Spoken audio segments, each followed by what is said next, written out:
नमस्कार, 4 TV news देख रहे हैं आप। आपके साथ में रूपांशी मिश्रा। खबर उत्तर प्रदेश के महोबा जिले से है, जहां पर आपको बता दें कि उत्तर प्रदेश के उप मुख्यमंत्री और स्वास्थ्य मंत्री ब्रजेश पाठक आज बुंदेलखंड के दौरे पर रहे। मध्य प्रदेश के छतरपुर स्थित प्रसिद्ध बागेश्वर धाम में पंडित धीरेन्द्र कृष्ण शास्त्री के दर्शन के लिए जाते समय डिप्टी सीएम का काफिला महोबा जिले से होकर गुजरा। कानपुर सागर हाईवे पर स्थित पीडब्ल्यूडी गेस्ट हाउस के पास डिप्टी सीएम का स्वागत किया गया। सदर विधायक राकेश गोस्वामी के नेतृत्व में समर्थकों, सीएमओ और स्वास्थ्य विभाग के अधिकारियों ने उन्हें फूल मालाएं पहनाई। हालांकि डिप्टी सीएम के आने का निर्धारित समय सुबह 11 बजे का था, लेकिन वे करीब आधा घंटा पहले ही पहुंच गए। इस आकस्मिक बदलाव की वजह से कई मुलाकात करने से चूक गए। कई कार्यकर्ता उनसे नहीं मिल सके। विधायक राकेश गोस्वामी ने स्पष्ट किया कि यह कोई आधिकारिक दौरा नहीं था, बल्कि बागेश्वर धाम जाते समय कुछ समय के लिए रुके और जहां उनका स्वागत किया गया। इस दौरान विधायक ने जिले की स्वास्थ्य सेवाओं का मुद्दा प्रमुखता से उठाया। उन्होंने डिप्टी सीएम को जिला अस्पताल में डॉक्टरों की कमी और संसाधनों की आवश्यकता से अवगत कराया, जिस पर डिप्टी सीएम ब्रजेश पाठक ने महोबा की जनता को आश्वस्त कराते हुए कहा कि सरकार जिले के विकास और स्वास्थ्य के प्रति पूरी तरह से गंभीर है। उन्होंने याद दिलाया कि मांग पर ही यहां 200 बेड का अस्पताल और ट्रॉमा सेंटर स्वीकृत किया गया है। डॉक्टरों की कमी पर उन्होंने कहा कि जल्द ही फिजिशियन और अन्य विशेषज्ञों की तैनाती की जाएगी। साथ ही उन्होंने वादा किया कि वे बहुत जल्द एक विशेष दौरे पर दोबारा महोबा आएंगे, ताकि विकास कार्यों की जमीनी समीक्षा कर सकें। और अब खबर हमीरपुर जिले से है, जहां पर आपको बता दें कि हमीरपुर में लड़ाई झगड़े के दौरान दुधमुहे बच्ची को जमीन में पटकने का मामला सामने आया। दुधमुहे बच्चे ने इलाज के दौरान अपना दम तोड़ दिया। बताया जा रहा है कि पुरानी रंजिश के चलते दबंगों ने महिलाओं के साथ मारपीट की। एक महिला से दुधमुहे बच्चे को छीनकर दबंगों ने जमीन में पटक दिया। बच्चे को जिला अस्पताल से इलाज के लिए कानपुर में रेफर किया गया। मौदहा कोतवाली क्षेत्र के उर्दना गांव का ये पूरा मामला है। ये लोग एकदम चढ़ाई करके जाने मार कर दिया। जो मेरे पिताजी को बचाने के कारण वो गई तो उसको फेंक दिया। ये मासूम बच्चा बेचारा, उसको क्या बिगाड़ा? दूसरी चीज़ दुनिया में ये रहा, हमें न्याय चाहिए। ये तो बच्चे को कहाँ लेके पहुँचे आप? मैं यहाँ से गया पहले सदर अस्पताल मौदहा, मौदहा से लेकर किया हमीरपुर से लेकर किया कानपुर में। हाईलाइट में वेंटिलेटर नहीं था, वहाँ से फिर हम प्राइवेट अस्पताल में इलाज करवाए। उन्हें एसीयू में रखा 8 घंटे बाद बच्चे को सुधार नहीं हो रहा था। पैसा ज़्यादा 40,000 ले लिया और पैसा मांग रहे थे। हमारे पास पैसा नहीं था। वो बोला बच्चा एक्सपायर हो गया, मतलब सीरियस है, ले जाओ। अब हम कहाँ लेके जाए? बच्चे को निकाले 1 घंटे बाद। आप मोदहा थाना लेके आए हैं, हाँ, अब क्या चाहते हैं? हमें न्याय चाहिए, उनको सजा होनी चाहिए। बच्चा क्या बिगाड़ा था? उनका क्या बिगाड़ा था? हमें न्याय चाहिए। क्या विवाद था? पुरानी रंजिश, हमारे पिताजी को मारा। हमारे पिताजी को खेत में मारा। कौन लोग? 1 मिनट, 5 लोग गलरिया। पहले पप्पू सना मैयदीन ने मेरे पापा को मारा। इसके बाद ये 3 लोगों ने कल हमारे ऊपर आक्रमण किया। राहुल, जिसमें बच्चा दिया। हाँ बच्चा। और अब खबर बहराइच जिले से है, जहां पर आपको बता दें कि बहराइच जिले की मोतीपुर थाना क्षेत्र के अंतर्गत ग्राम दौलतपुर में जमीनी विवाद को लेकर दबंगों ने जमकर तांडव मचाया।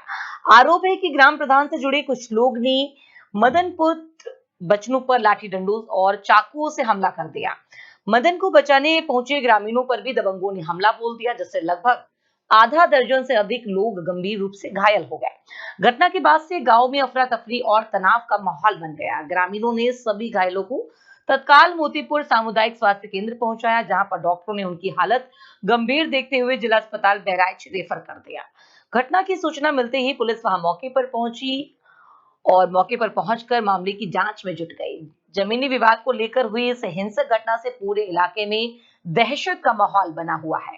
ग्रामीणों ने आरोपियों के खिलाफ सख्त कार्रवाई की मांग की है।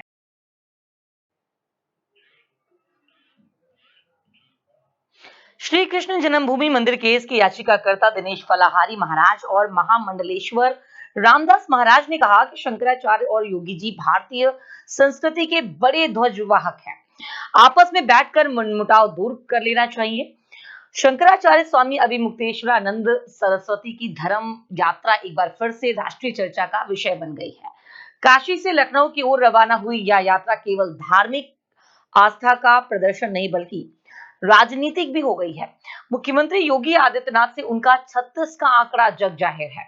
वह एक तरह से लखनऊ में सीधे सीएम योगी को चुनौती दे रहा है, मगर विपक्षी पार्टियां खासकर कांग्रेस पार्टी से उनकी नजदीकियां उनकी कवायद को कमजोर कर रही हैं।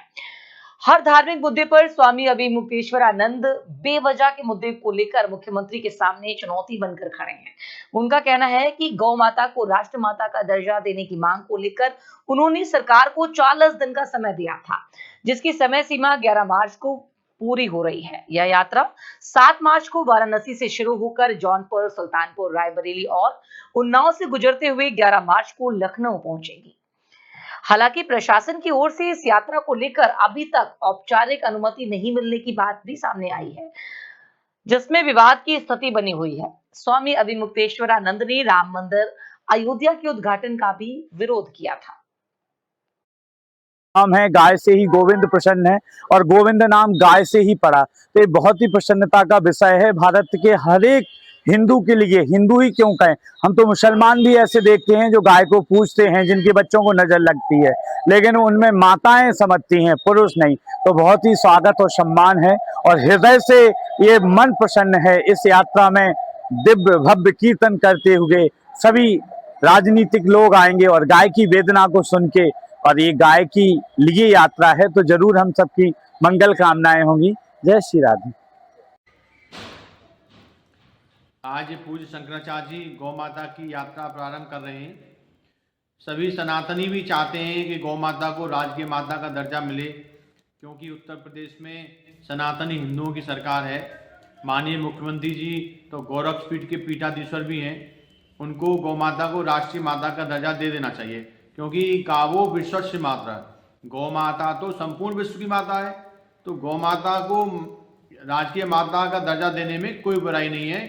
और योगी जी भी हमारे हिंदुओं के गौरव हैं, उनको और शंकराचार्य जी को बैठकर आपस में इस विषय पर गंभीरता से मंथन करना चाहिए, क्योंकि सनातनी हिंदुओं की फूट को लेकर सपा कांग्रेस वाले चाहते हैं कि हिंदू आपस में बंट जाएं, लेकिन योगी जी ऐसा नहीं करेंगे।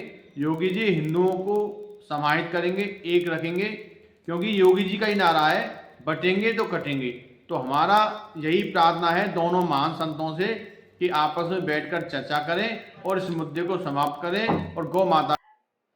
और अब खबर दिल्ली से है, जहां पर क्रिकेट जगत में हुआ महाधमाका। 900 करोड़ के टोकनाइजेशन के साथ जीएमसीएल ने रचा इतिहास। बता दें कि दुबई यूएई गली मोहल्लों से निकलकर अब क्रिकेट का जुनून सीधे डिजिटल दुनिया और ब्लॉकचेन के बड़े मंच पर दस्तक दे रहा है। गली मोहल्ला क्रिकेट लीग, जिसे अंतरराष्ट्रीय स्तर पर ग्लोबल मेगा स्टेट की क्रिकेट लीग के नाम से भी जाना जाता है, 900 करोड़ के टोकनाइजेशन इशू की घोषणा कर खेल जगत में खलबली मचा दी है।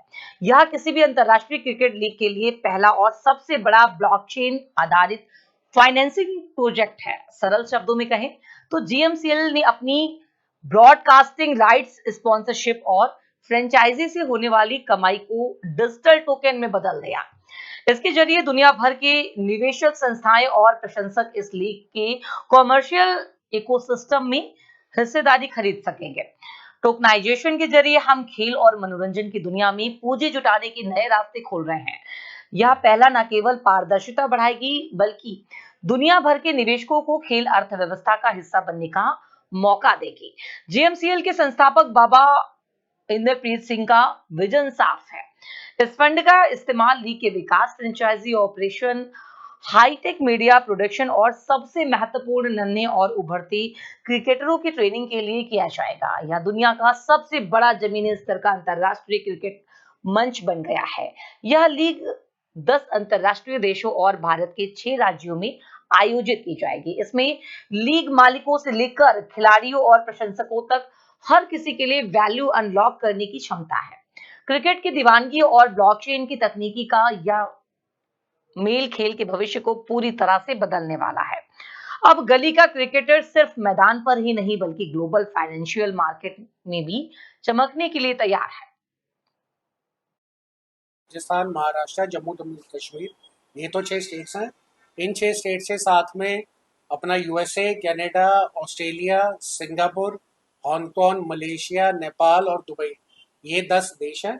अब इसके अंदर सबसे बड़ा ये बेनिफिट हो रहा है कि आज किसी भी देश में कोई भी टूर्नामेंट हो रहा है, तो क्योंकि वो जब टूर्नामेंट हो रहा है उसके अंदर एक रेवेन्यू आएगा, कोई मर्चेंडाइज बिकेगी, कहीं पे टिकट्स बिकेंगी, सब होगा।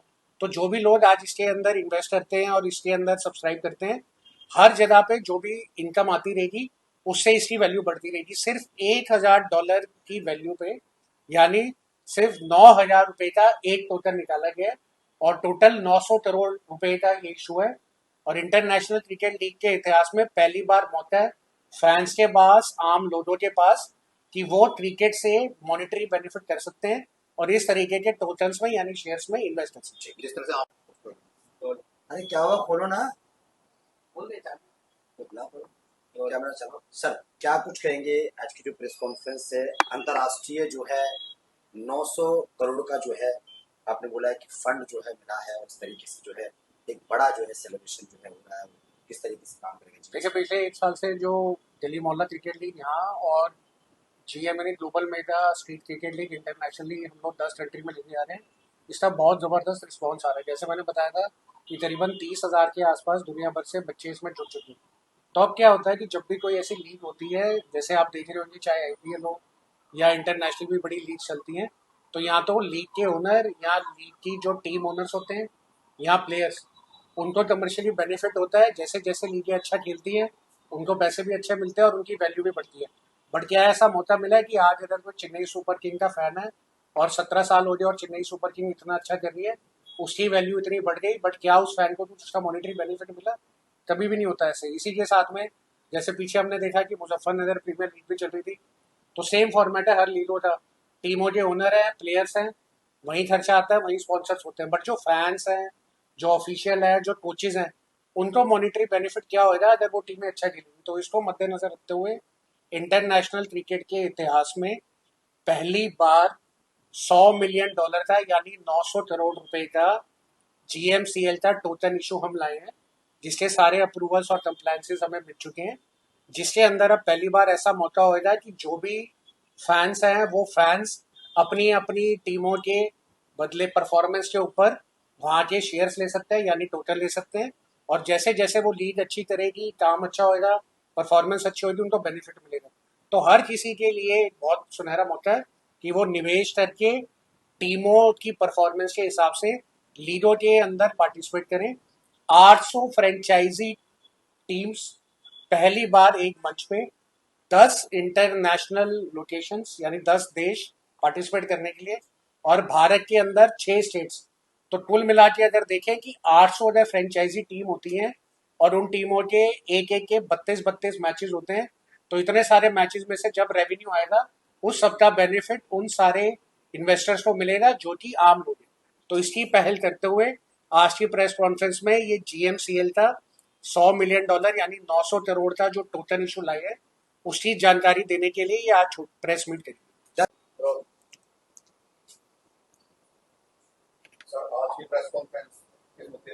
आज की जो प्रेस कॉन्फ्रेंस रखी गई है, इसका मेन उद्देश्य है कि जो दिल्ली मोहल्ला क्रिकेट लीग GMCL के नाम से इंडिया के अंदर लीग चल रही है, साथ ही साथ में GM बॉक्स क्रिकेट एसोसिएशन और इंटरनेशनली 10 कंट्रीज के अंदर जो global mega street cricket league के नाम से GMSCL लॉन्च करी गई है।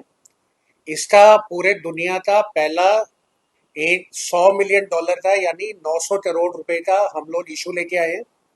ये जो इशू है ये क्रिकेट के इतिहास में पहली बार इंटरनेशनल क्रिकेट लीग है जिसने ये इशू निकाला। तो जैसे हम इसको कंपैरिजन करें कि जैसे आज इंडिया के अंदर IPL है, बट IPL के अंदर कोई अगर सीधा इन्वेस्ट करना चाहता है तो IPL में इन्वेस्ट नहीं कर सकता। साथ में अगर कोई चाहता है कि उसकी जो भी फ्रेंचाइजी टीम्स है, जैसे राजस्थान रॉयल्स या RCB या चेन्नई सुपर किंग, उसमें इन्वेस्ट करना चाहे तो वो भी नहीं कर सकते। बट ये जो लीग अब भारत के अंदर 6 स्टेट्स के अंदर और साथ में विदेशों में 10 देशों के अंदर लॉन्च करी गई है, तो इसका अब $100 मिलियन यानी 900 करोड़ रुपए का इशू लॉन्च करा गया है। ये जो इशू लॉन्च करा गया है, इसका ये बेनिफिट है कि जितने भी लोग इस लीग से जुड़े हैं, जैसे कि लीग ओनर्स, साथ में फ्रेंचाइजी टीम ओनर्स, प्लेयर्स, साथ में स्पॉन्सर्स, फैंस और ऑफिशियल्स जैसे एम्पायर्स और ट्रेनिंग स्टाफ।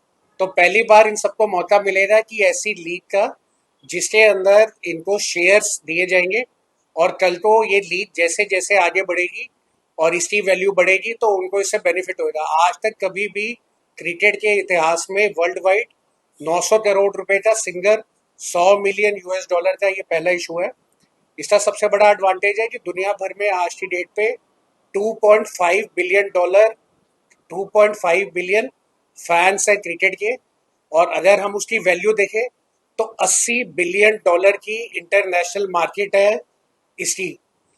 बट सिर्फ 3% ही डिजिटली मोनेटाइज होती है। इसका मतलब ये है कि जो लोग इसके अंदर डायरेक्ट इन्वॉल्व नहीं होते, other than franchise team owner, players और लीग ओनर्स, बाकी किसी को भी इसका मौका नहीं मिलता। तो क्या ये पॉसिबल है कि आज अगर कोई बंदा किसी मुजफ्फरनगर की टीम में अंपायर है, या वो मुजफ्फरनगर की टीम में प्लेयर है, या वो मुजफ्फरनगर के मैच में ऑफिशियल है, कल को आने वाले टाइम में जैसे जैसे ये लीगें आगे बढ़ेगी उनको इससे शेयर मार्केट की तरह प्राप्ति हो सकती है। तो पहली बार ऐसा मंच लाए गए हैं।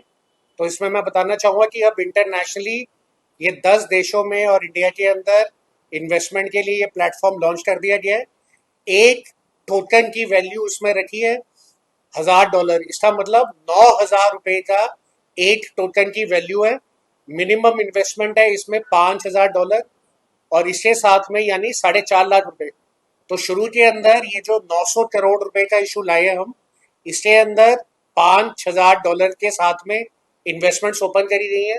और मैं बताना चाहूँगा कि पहले जब ये सारी एक्सरसाइज चल रही थी, परमिशंस में हम लोग लगे हुए थे, तो वो सारी परमिशंस हमारे पास आ चुकी है, और इसके अंदर अब देश और विदेश में से फैंस भी इन्वेस्ट कर सकते हैं। तो उसका बेनिफिट ये होगा कि आज अगर कोई दिल्ली की टीम है या पंजाब की टीम है और आप उसके और अब अगली खबर बिजनौर से है, जहां पर बिजनौर में दामाद ने सास की दिन दहाड़े गोली मारकर हत्या कर दी। आपको बता दें कि बिजनौर के थाना नेहटौर क्षेत्र के गांव फूल संदा में दामाद ने सास को गोली मारकर हत्या कर दी। आरोप है कि सजल नाम के युवक ने घरेलू विवाद के चलते अपनी सास बबली देवी को गोली मारी। बताया जा रहा है कि सजल का विवाह बबली देवी की बेटी भावना से हुआ था और पति पत्नी के बीच विवाद चल रहा था। इस विवाद के दौरान आरोपी सजल ने 315 बोर के तमंचे से फायर कर दिया, जिससे बबली देवी की मौके पर ही मौत हो गई। पुलिस ने शव को कब्जे में लेकर पोस्टमार्टम के लिए भेज दिया और मामले की जांच शुरू कर दी।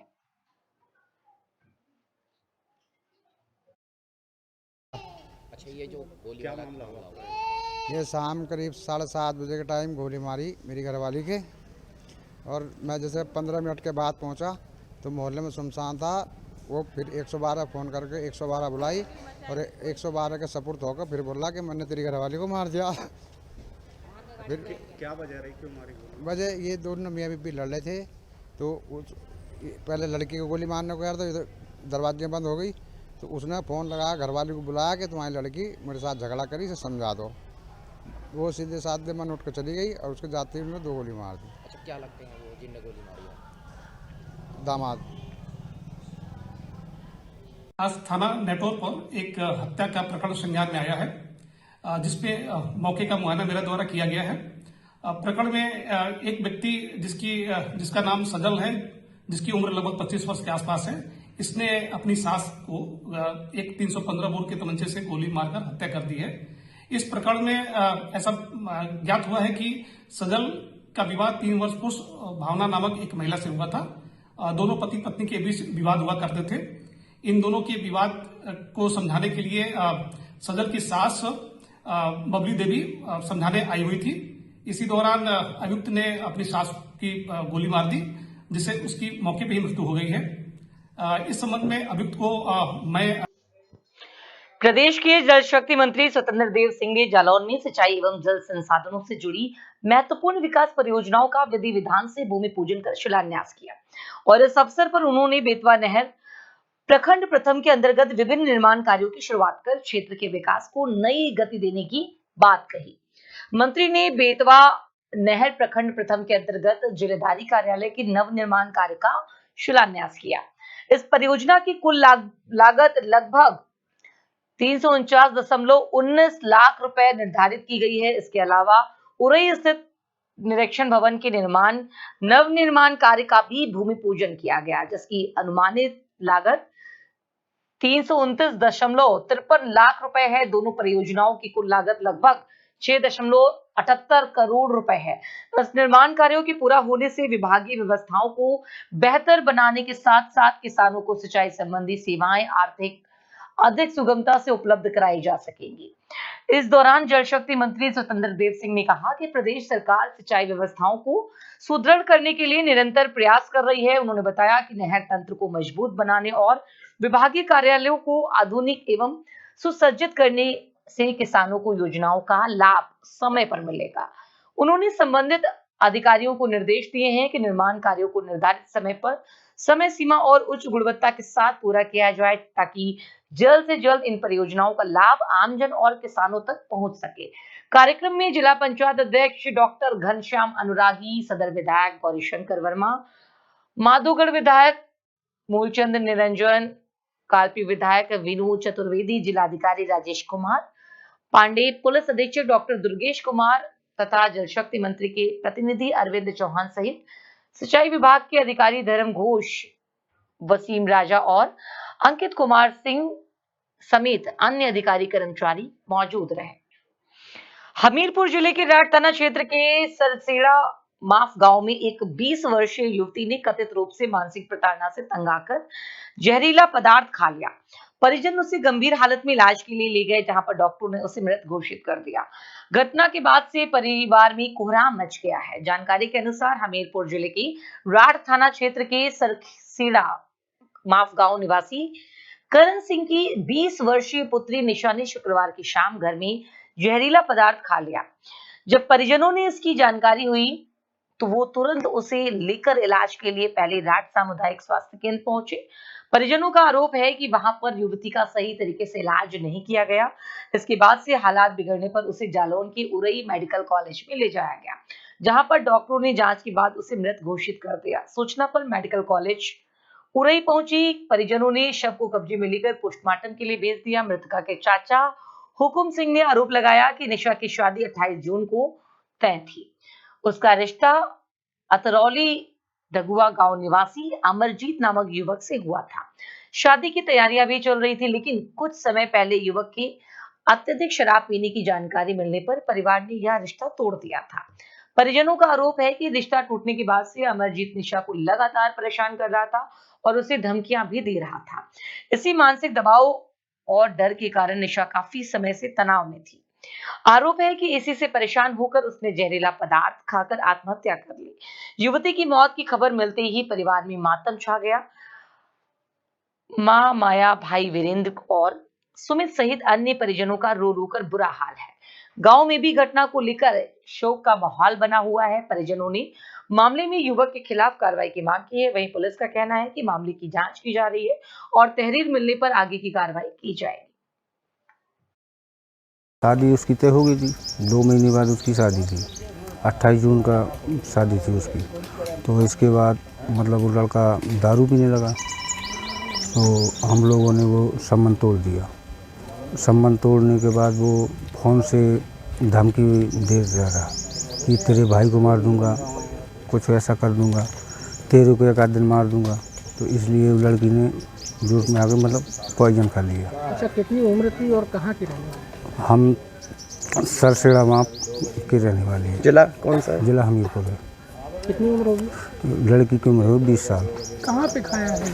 ये घर ही में खाया है 11:30 के समथिंग नाइट में। क्या आप लोग इलाज के लिए लेके गए थे? हम इलाज के लिए CHC राठ ले गए थे। तो वहाँ 11:15 के लगभग पहुँचे। तो वहाँ देखा कि मतलब डॉक्टर लोग जितना पूरा स्टाफ है पूरा दारू पिए में मस्त था। हम लोगों ने उससे बात की डॉक्टरों से, तो वो धमकी देने लगी कि जो तुम्हें मर्जी में आए करो, हमारा कुछ नहीं कोई बिगाड़ पाएगा। तो वहाँ से फिर मैंने रोहित चौबे पत्रकार है सहारा से, तो उन्होंने बुलाया। तो उन्होंने फिर हमारा मतलब तो पुलिस में शिकायत की है आपने? पुलिस में नहीं कही अभी। क्या मांगे?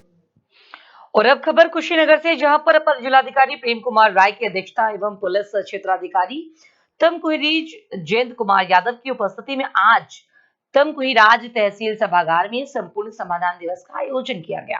इस अवसर पर विभिन्न विभागों से संबंधित प्राप्त शिकायती प्रार्थना पत्रों की गहन समीक्षा करते हुए यथासंभव मामलों का मौके पर निस्तारण किया गया। बता दें कि शेष मामलों के समयबद्ध एवं गुणवत्तापूर्वक निस्तारण हेतु संबंधित अधिकारियों को स्पष्ट निर्देश दिए गए। संपूर्ण समाधान दिवस के दौरान कुल 33 शिकायती पत्र प्राप्त हुए, जिनमें से 4 शिकायतों का मौके पर ही निस्तारण किया गया, जबकि शेष 29 मामलों को संबंधित विभागों को निर्धारित समय सीमा में निस्तारित करने के हेतु सौंपा गया। विभागवार विवरण में राजस्व विभाग से प्राप्त 16 शिकायतों में से 4 का मौके पर ही निस्तारण किया गया। वहीं पुलिस विभाग में 7, विकास विभाग से और 2 शिकायतों में तत्काल निस्तारण संभव नहीं हो सका। इसके अतिरिक्त अन्य विभागों से प्राप्त 8 शिकायतें प्राप्त हुई हैं। शेष मामलों को शीघ्र एवं गुणवत्तापूर्वक निस्तारण हेतु संबंधित अधिकारियों को निर्देश किया गया है। इसके अतिरिक्त अपर जिलाधिकारी न्यायिक ने नगर क्षेत्र सहित समस्त ग्राम सभाओं की सरकारी भूमि की वर्तमान स्थिति का विस्तृत विवरण शीघ्र तैयारी करने तथा किसी भी प्रकार की अतिक्रमण को तत्काल हटाने के निर्देश दिए। उन्होंने स्पष्ट किया कि सरकारी भूमि पर अतिक्रमण के मामले में किसी भी प्रकार की लापरवाही बर्दाश्त नहीं की जाएगी। इस अवसर पर सभी तहसील स्तरीय अधिकारी एवं कर्मचारी गण उपस्थित रहे। और अगली खबर आगरा से है, जहां पर सीएम योगी आदित्यनाथ यथार्थ हॉस्पिटल पहुंची। अत्याधुनिक यथार्थ हॉस्पिटल का लोकार्पण किया। बता दें कि आधे घंटे रुकने का है सीएम योगी का कार्यक्रम रहा वहां पर। सीएम योगी ने अपने संबोधन में कहा कि यथार्थ ग्रुप के उद्घाटन कार्यक्रम के अवसर पर जिनका यहां सानिध्य प्राप्त हो रहा है, पूज्य संत विजय कौशल जी महाराज, यथार्थ ग्रुप को उत्तर प्रदेश के अंदर आगरा में इस नए हॉस्पिटल के लिए प्रदेश सरकार की तरफ से शुभकामनाएं देता हूं।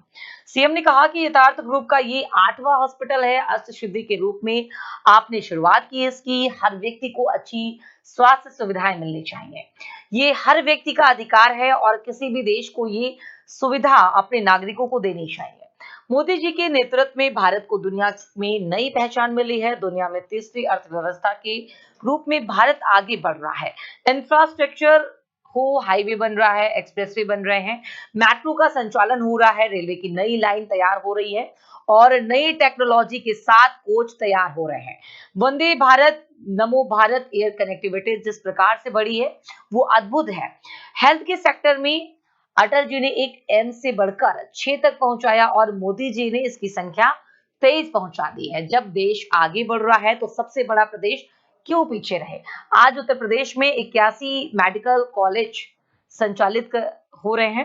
पहले 1 डिस्ट्रिक्ट 1 माफिया था। हमारी सरकार ने हर जिले में मेडिकल कॉलेज देने का काम किया है। 2 एम्स संचालित हो रहे हैं। 6 करोड़ से अधिक लोग गरीबी रेखा से ऊपर उठकर जीवन यापन कर रहे हैं। एक समय था जब परिवार में कोई बीमार होता था तो पूरे परिवार में हाहाकार मच जाता था, लेकिन अब आयुष्मान कार्ड से निःशुल्क इलाज हो रहे हैं, जो किसी योजना में आच्छादित नहीं है। उसके लिए सीएम राहत कोष हाजिर है, जिनमें अब तक 1300 करोड़ का लाभ लोगों को मिल चुका है। प्रदेश के अंदर इस फील्ड में नई टेक्नोलॉजी को कैसे यहां ला सकते हैं, इस पर कार्य प्रारंभ किया है। कानपुर और लखनऊ में सेंटर ऑफ एक्सीलेंस बन रहे हैं। ललितपुर में 500 एकड़ में फर्मा पार्क विकसित कर रहे हैं। मेडिकल डिवाइस पार्क की विकसित कर रहे हैं। 350 एकड़ क्षेत्र में पूरे उत्तर प्रदेश में इंसेफ्लाइटिस जैसी बीमारियों को समाप्त कर दिया है।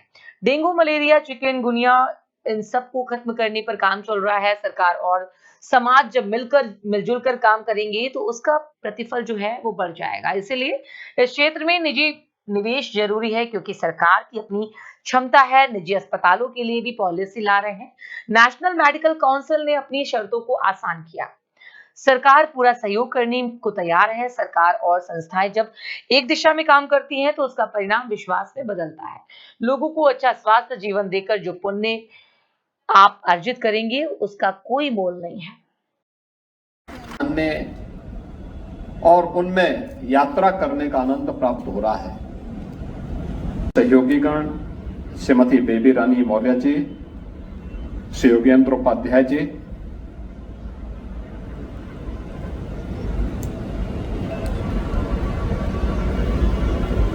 यथार्थ ग्रुप के chairman doctor Ajay Tyagi ji, managing director doctor Kapil Tyagi ji, director यथार्थ त्यागी जी, आज के इस समारोह में विशेष रूप से उपस्थित राष्ट्रीय स्वयंसेवक संघ के रूप में आगरा के अंदर इस हॉस्पिटल की स्थापना की है। तो जब अष्ट सिद्धि होती है तभी 9 निधियां भी प्राप्त होती हैं और मुझे लगता है कि अब उसकी शुरुआत होने वाली है। यह हॉस्पिटल उसका प्रतीक बनेगा। इस विश्वास के साथ आज हम सब यहां पर अपनी शुभेच्छा प्रदान करने के लिए यथार्थ ग्रुप के साथ यहां एकत्र हुए हैं। बहनों और भाइयों, हर व्यक्ति को अच्छी स्वास्थ्य सुविधा प्राप्त करने का अधिकार मिलना चाहिए। यह हर व्यक्ति का अधिकार है और किसी भी संप्रभु संपन्न देश को यह सुविधा अपने नागरिकों को देनी चाहिए।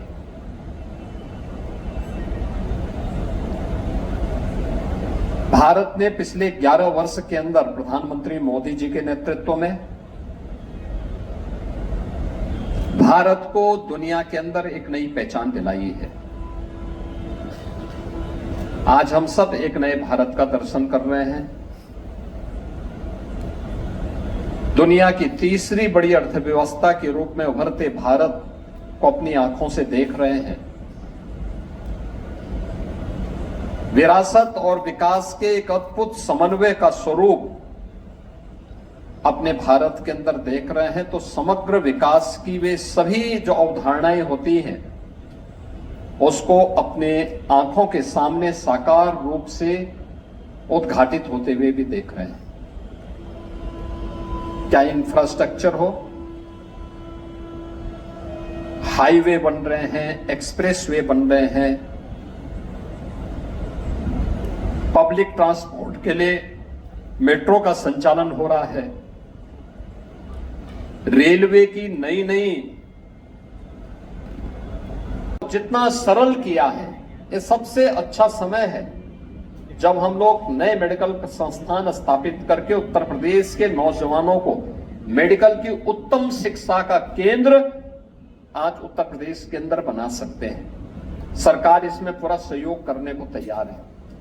याद करना, जब सरकार, समाज और संस्थाएं एक साथ एक दिशा में सोचना प्रारंभ करती हैं तो उसका परिणाम विश्वास में बदलता है और यह विश्वास ही हम सबकी सबसे बड़ी पूंजी होनी चाहिए। उस पूंजी के लिए लोगों को प्रयास करने होते हैं। आज उत्तर प्रदेश उसके लिए उस विश्वास का एक प्रतीक बना है और मैं यथार्थ ग्रुप से कहूंगा कि दोनों भाई यहां पे डॉक्टर अजय त्यागी जी भी, डॉक्टर कपिल त्यागी जी भी, दोनों की धर्मपत्नी भी डॉक्टर हैं और माता पिता का सानिध्य भी है और पूज्य विजय कौशल जी महाराज जैसे संतों का भी उनके ऊपर आशीर्वाद है। तो फिर कमी किस बात की? इन्हें आगे बढ़ना चाहिए। यथार्थ अपना परिणाम अवश्य देगा, इसमें कोई संदेह नहीं होना चाहिए। और इसीलिए अपनी शुभेच्छा प्रदान करने के लिए मैं भी, कृपाशंकर जी भी, धर्मपाल जी भी, हमारे दोनों मंत्री, केंद्रीय मंत्री, सभी मान्य विधायक गण एक साथ इस कार्यक्रम में यहां पर उपस्थित हुए हैं। यथार्थ ग्रुप को इस 8वीं सिद्धि के लिए मैं अपनी शुभकामनाएं देता हूं और विश्वास करता हूं कि स्वास्थ्य से बढ़कर के कुछ नहीं, लोगों को अच्छा स्वस्थ जीवन दे करके जो पुण्य आप अर्जित करेंगे उसको हमें अपने साथ जोड़ना चाहिए। और इसीलिए हमारा प्रयास होना चाहिए कि स्वास्थ्य की सुविधा सही हो, सस्ती हो और विश्वसनीय भी हो, जिससे हर व्यक्ति इस चीज का एहसास कर सके। और गवर्नमेंट इसके लिए पूरा सपोर्ट आपके साथ देने को तैयार है। इस विश्वास के साथ मैं यथार्थ ग्रुप को, डॉक्टर अजय त्यागी जी को, डॉक्टर कपिल त्यागी जी को और उनके परिवार के सभी सदस्यों को और यथार्थ ग्रुप से जुड़े हुए सभी चिकित्सक, पैरामेडिक्स, इन सबको मैं अपनी बधाई देता हूं, अपनी शुभकामनाएं देता हूं। धन्यवाद। जय हिंद। आप सब मेरे साथ बोलेंगे, बोले बांके बिहारी लाल की, राधा रानी की, यमुना मैया की, नमः पार्वती पतिये हर हर। इसके अंदर हर जिले में फ्री में डायलिसिस की सुविधा है, सीटी स्कैन की सुविधा है, अन्य तमाम प्रकार की सुविधाएं उपलब्ध करवाने के साथ ही हम लोगों ने प्रदेश के अंदर इस फील्ड में नई टेक्नोलॉजी दुनिया के अंदर जो है उसको कैसे हम यहां पे ला सकते हैं, इस दिशा में कार्य प्रारंभ किया है। जैसे मेडिकल के क्षेत्र में मेडटेक, मेडिकल टेक्नोलॉजी के लिए आईआईटी कानपुर और एसजीपीजीआई लखनऊ में 2 हमारे सेंटर ऑफ एक्सीलेंस बन रहे हैं। दवा जितनी भी उपलब्ध होती है, दवा बाहर से ना आए, बल्कि अब इसकी मैन्युफैक्चरिंग भी और इसका प्रोडक्शन भी यूपी के अंदर हो, इसके लिए 1500 एकड़ के एक बड़े क्षेत्रफल में हम लोग ललितपुर में फार्मा पार्क विकसित कर रहे हैं। और जितनी भी इक्विपमेंट मेडिकल के फील्ड में लगते हैं, इन सब के लिए ये बाहर से ना आने पाए, इसकी मैन्युफैक्चरिंग यूपी में हो। आपके आगरा से ही 1 घंटे की दूरी पे यमुना अथॉरिटी पे, यमुना एक्सप्रेसवे में हम लोग एक मेडिकल डिवाइस पार्क की भी स्थापना कर रहे हैं 350 एकड़ क्षेत्रफल में। कोहराम मच जाती थी, परिवार अपना पूरा सामान गिरवी रखने के लिए मजबूर होता था, और आज हर व्यक्ति को मोदी जी ने स्वास्थ्य बीमा का कवर दे दिया है कि कोई भी व्यक्ति बीमार पहले तो न हो, लेकिन अगर हो ही गया है तो उसको 5 लाख रुपए का आयुष्मान भारत की सुविधा। अकेले उत्तर प्रदेश के अंदर हम लोगों ने 5 करोड़ 60 लाख लोगों को गोल्डन कार्ड जारी किए हैं, और ये संख्या 10 करोड़ तक पहुंचने वाली है बहुत शीघ्र। हम लोगों ने अभी आपने देखा होगा बजट में हम लोगों ने शिक्षा मित्रों को, अनुदेशकों को, शिक्षकों को, सबको का, आंगनबाड़ी, आशा वर्कर, रसोईया, इन सबको, अगर इन सब की टोटल संख्या को देखेंगे तो अकेले इन सब की टोटल संख्या 10 लाख से ज्यादा है। इनको भी हम लोगों ने 5 लाख रुपए की कैशलेस स्वास्थ्य की सुविधा उपलब्ध करवा दी है। हर वर्ष 5 लाख रुपए की स्वास्थ्य की सुविधा। और जो किसी योजना में आच्छादित नहीं है उसके लिए मुख्यमंत्री राहत कोष उसके लिए हाजिर है। 1300 करोड़ रुपए मैंने केवल मुख्यमंत्री राहत कोष से। और अब अगली खबर शाहजहांपुर से, जहां पर आपको बता दें कि केंद्रीय वाणिज्य एवं उद्योग, तो अगली खबर शाहजहांपुर से है, जहां पर हम आपको बता दें कि केंद्रीय वाणिज्य एवं उद्योग तथा इलेक्ट्रॉनिक्स एवं सूचना प्रौद्योगिकी मंत्री जितिन प्रसाद शनिवार को शाहजहांपुर पहुंचे, जहां पर उन्होंने सहकारिता विभाग की 87 अधिवेशन में हिस्सा लिया।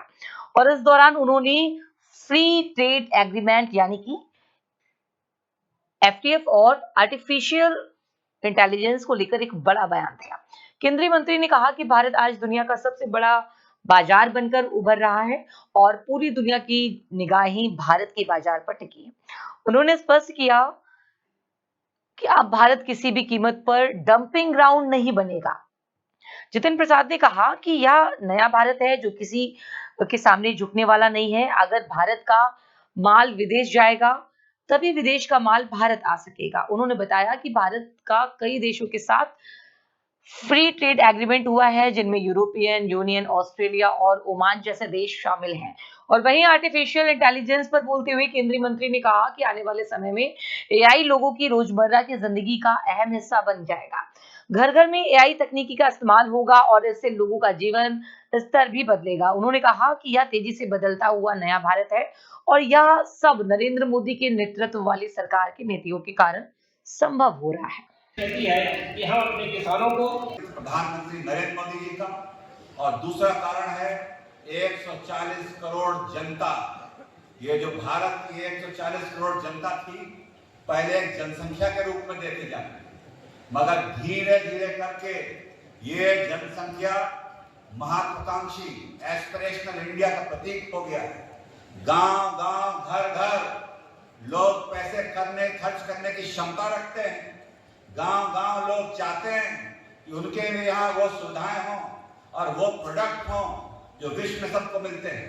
पहले आपने सुना होगा कि साहब ये आम है, ये एक्सपोर्ट क्वालिटी है, और ये वाला भारत के लिए है। जो दागी वाला प्रोडक्ट है वो भारत के लिए है, और जो अच्छा वाला दिखने वाला वो विदेश के लिए। वो जमाने लग गए मोदी जी के जमाने में। अब भारत की जनता कोई रिजेक्ट माल नहीं लेगी, कोई किसी कमी। मैं फल का उदाहरण दे रहा हूँ, लोग वंचित रह गए हैं लाभ से, किन लोगों का कंट्रीब्यूशन नहीं आया, कैसे उनको प्रेरित किया जाए, कैसे और कि सहकारिता विभाग में जो लोन का वितरण होता है वो सही व्यक्ति और पात्र व्यक्ति तक मिले। तमाम खाद का वितरण कहाँ पहुंचा है, तमाम ऐसी चीजें हैं जिसको आप एक क्षण में अपने ऑफिस में बैठ के आप मालूम कर सकते हैं। तो ये एआई भारत सरकार प्राथमिकता पर ले रही है, और कृषि का क्षेत्र मैंने बताया, कृषि के साथ शिक्षा, स्वास्थ्य, पर्यावरण, तमाम ऐसी चीजें हैं, रोजमर्रा की चीजें हैं जो एआई का इस्तेमाल करते हुए आपके जीवन में 3 चीजें मैंने जैसे फिर दोहरा देता हूँ। आमदनी के जरिए बढ़ जाएंगे, लोगों का उत्पादन, चाहे वो किसान हो चाहे वो फैक्ट्री हो, वो बढ़ जाएगा, लोगों का जीवन स्तर बढ़ जाएगा। 2 चीजें होती जो प्रधानमंत्री जी इसका बहुत ही फोकस कर रहे हैं, एक है ईज ऑफ डूइंग बिजनेस और एक है ease of living. Ease of doing business का मतलब कि जो भी कार्य आप कर रहे हैं, ये पुराने घटियानुसी जो चीजें थी कि जाके दस्तखत करवाओ पर्चियां, एक जगह से दूसरी जगह से एनओसी लो, तमाम ऐसी चीजें थी, वो सरकार हटाने के लिए पूरे प्रयास और विधेयक भी ला रही है। हमारे दोनों सांसद बताएंगे कि ये कार्य बड़ी तेजी से हो रहा है, और कंप्लायंस बर्डन जो कहते हैं वो हल्का किया जा रहा है। ये औपचारिकताओं में ना उलझा दिया जाए, बल्कि कार्य करके दिखाया जाए। तो ईज ऑफ डूइंग बिजनेस, और दूसरा ईज ऑफ लिविंग, कि जो आम जीवन है उनमें जो कठिनाइयां हैं, जो दिक्कतें आ रही हैं सरकारी प्रशासन प्रणाली से, और हमारे जिलाधिकारी जी जो हैं बहुत ही डायनेमिक हैं, वो भी शाहजहांपुर को आप मॉडल क्षेत्र बना के दीजिए, जहाँ जो पुरानी व्यवस्थाएं हैं जिनकी जरूरत आज के जमाने में नहीं है, उनको हम लोग छांट के दूर कराया जाए, और इसको प्रदेशव्यापी एक उदाहरण पेश करके शाहजहांपुर को मॉडल बना के दिया जाए, ताकि यहाँ की जनता को ऐसे सुविधाएं और ऐसे जीवन स्तर में जो कठिनाई होती है बेवजह, वो दूर की जाए। पूरा यहाँ कृषि का उत्पादन हमारे क्षेत्र में डंप कर दे और हमारे किसान उसमें घाटा संभाले। किसी तरीके का कोई घाटा भारत के किसानों को नहीं होगा, ये मैं आपको कह सकता हूँ। और हमारे विपक्षी दल जो भ्रमित कर रहे हैं वो बिल्कुल जानकारी के अभाव से और दुष्प्रचार जो कर रहे हैं।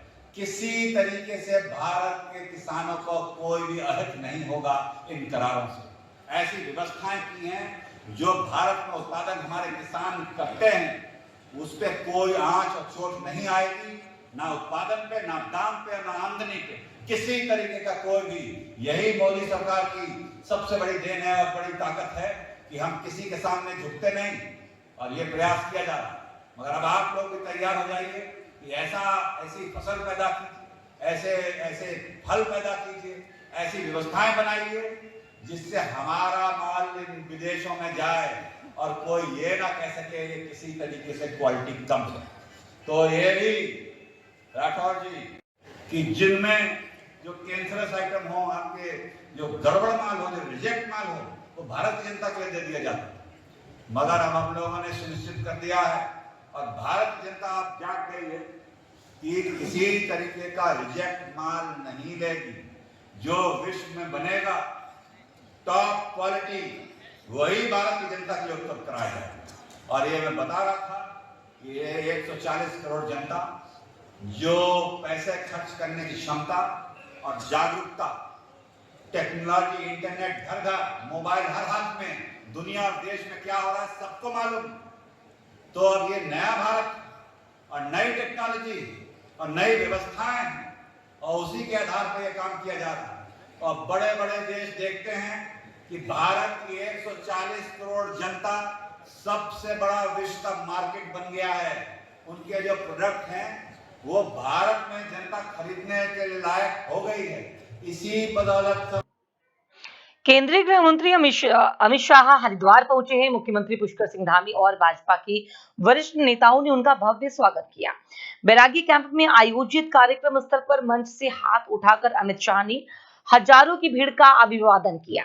उत्तराखंड की अलग अलग विधानसभा क्षेत्रों से बड़ी संख्या में पहुंचे भाजपा समर्थक बैरागी कैंप में जनसैलाब उमड़ा। मंच पर मुख्यमंत्री धामी, कैबिनेट मंत्री और कई विधायक कार्यक्रम में मौजूद रहे। अमित शाह के दौरे को लेकर प्रशासन और पुलिस पूरी तरह से सतर्क है। सुरक्षा के पुख्ता इंतजाम किए गए हैं। बड़ी राजनीतिक मौजूदगी के बीच हरिद्वार में भाजपा का शक्ति प्रदर्शन कार्यक्रम पर सबकी निगाहें टिकी रही। हरिद्वार में जहां राज्य सरकार के 4 वर्ष पूरे होने के अवसर पर आयोजित विभिन्न कार्यों में शिरकत करने पहुंचे केंद्रीय गृह मंत्री अमित शाह के खिलाफ जिला महानगर कांग्रेस कमेटी ने विरोध प्रदर्शन कर काले झंडे दिखाने का प्रयास किया है। पुलिस ने कांग्रेस कार्यकर्ताओं को तुलसी चौक पर ही गिरफ्तार कर लिया। विरोध प्रदर्शन को संबोधित करते हुए जिला महानगर कांग्रेस कमेटी अध्यक्ष अमन गर्ग व स्वतंत्रता सेनानी उत्तराधिकारी प्रकोष्ठ अध्यक्ष मुरली मनोहर ने कहा कि देश की संप्रभुता पर अमेरिका द्वारा लगातार हमला किया जा रहा है, बावजूद इसके सरकार क्यों चुप है? आखिर कब तक भारत को अमेरिका चलाने का काम करेगा? अमित शाह को इस बात से स्पष्ट करना चाहिए। उन्होंने सवाल करते हुए कहा कि अंकिता भंडारी हत्याकांड के वीआईपी की गिरफ्तारी कब तक होगी तथा उनकी पार्टी की सरकार द्वारा स्वामी अभिमुक्तेश्वरानंद सरस्वती का अपमान क्यों किया जा रहा है। वरिष्ठ नेता महेश प्रताप राणा और महानगर कांग्रेस महासचिव राजीव भार्गव ने कहा कि गृह मंत्री अमित शाह की रैली में सरकारी तंत्र का इस्तेमाल किया गया है। प्राइवेट कर्मचारियों को प्रताड़ित कर जबरन रैली में लाया गया है, जबकि आमजन ने रैली से दूरी बनाई है। विरोध प्रदर्शन को संबोधित करते हुए पार्षद हिमांशु गुप्ता और पार्षद सोहित सेठी ने कहा कि गृह मंत्री अमित शाह की रैली को सफल बनाने के लिए आंगनबाड़ी आशा कार्यकर्तियों को भीड़ एकत्रित करने में लगाया गया, जिससे साफ है कि उत्तराखंड की जनता भाजपा सरकार को 2027 में उखाड़ फेंकने का काम करेगी। कांग्रेसी भागने की कोशिश कर रहे हैं। मीटिंग स्थल देख सकते हैं, सबसे तेज के साथ दिखा रहे हैं। कांग्रेसी भागकर निकल रहे हैं और यहाँ पर पुलिस के द्वारा उन्हें रोका जा रहा है। आप सीधी तस्वीरें देख रहे हैं सबसे तेज के साथ। आप देख सकते हैं कांग्रेसी भागने की कोशिश कर रहे हैं, मीटिंग स्थल पर पहुँचने की कोशिश बैनर ले रखे हैं Amit Shah go back, Amit Shah go back के यहाँ पर नारे लगा रहे हैं। आप सीधी तस्वीरें देख रहे हैं सबसे तेज के साथ। आपको बताते चले अमित शाह हरिद्वार बैरागी कैंप पे पहुंचे हैं उत्तराखंड के 4 साल बेमिसाल होने पर, और यहाँ पर शहर कांग्रेस के द्वारा यहाँ पर उन्हें काले झंडे दिखाने के लिए यहाँ महानगर कांग्रेस अध्यक्ष कांग्रेसियों के साथ हरिद्वार तुलसी चौक पर पहुंचे हैं, जहां पर पुलिस के द्वारा उन्हें रोका जा रहा है शहर में शांति व्यवस्था बनाए रखने के लिए। केंद्रीय गृह मंत्री अमित शाह ने हरिद्वार में विशाल जनसभा को संबोधित किया। हरिद्वार में बैरागी मैदान में उत्तराखंड सरकार के 4 साल पूरे होने के मौके पर बड़े कार्यक्रम का आयोजन किया गया, जिसमें करीब 1 लाख लोग शामिल हुए। केंद्रीय गृह मंत्री ने उत्तराखंड पुलिस में नवनियुक्त करीब 2000 पुलिस कांस्टेबलों को नियुक्ति पत्र दिए हैं। साथ ही पाकिस्तान और अफगानिस्तान के करीब 200 हिंदू शरणार्थियों को सीएए के तहत भारतीय नागरिकता देने का भी ऐलान किया। मंच से संबोधित करते हुए अमित शाह ने कड़ा चुनावी संदेश देते हुए कांग्रेस पर जमकर निशाना साधा। जय श्री राम के नारे के साथ भाषण की शुरुआत करते हुए अमित शाह ने केंद्र और उत्तराखंड सरकार की उपलब्धियां बताते हुए कांग्रेस के शासनकाल में भ्रष्टाचार का आरोप लगाते हुए कहा कि आज भाजपा की सरकार में युवाओं को पारदर्शिता के साथ नौकरियां मिल रही हैं, जबकि कांग्रेस शासनकाल में पर्ची और खर्ची दोनों लगती थी। उन्होंने पूर्व मुख्यमंत्री हरीश रावत के स्टिंग कांड, छात्रवृत्ति घोटाला समेत भ्रष्टाचार के कई मामलों का जिक्र किया है। साथ ही मंच से कहा कि कांग्रेस और विरोधी दल चाहे जितना विरोध कर ले, लेकिन भारत सरकार हिंदू शरणार्थियों को नागरिकता जरूर देगी। उन्होंने मंच से कई बार अगले साल होने वाले विधानसभा चुनाव में तीसरी बार भाजपा सरकार बनाने का आह्वान भी जनता से किया है। परिवर्तन किया है। लगता हुए लगभग 200 लोगों को नागरिकता दी गई। मुझे बरोबर याद है भाइयों बहनों, जब मैं सीए का कानून लेकर आया था तब एक कांग्रेस, सपा, बसपा, ममता, डीएमके सारे के सारे लोग संसद में हो हल्ला करे थे। राहुल बाबा, जितना विरोध करना है कर दो, हम नागरिकता देकर रहेंगे, आप हमें नहीं रोक। कि पूरे देश से जहां जहां घुसपैठिया है, केदारनाथ धाम से लेकर कन्याकुमारी तक, एक एक घुसपैठिए को चुन चुन कर हम भारत के बाहर निकालने का काम करेंगे। भारत के बाहर राहुल बाबा को जितना विरोध करना है उतना विरोध कर दे। कांग्रेस के जमाने में ढेर सारे भ्रष्टाचार के आरोप लगे। हरीश रावत स्टिंग प्रकरण, दलितों की छात्रवृत्ति का घोटाला, कमीशन एजेंटों से भरा हुआ सेक्रेटेरिएट, शराब नीति का स्टिंग कांड, कुमाऊं खाद्यान्न घोटाला।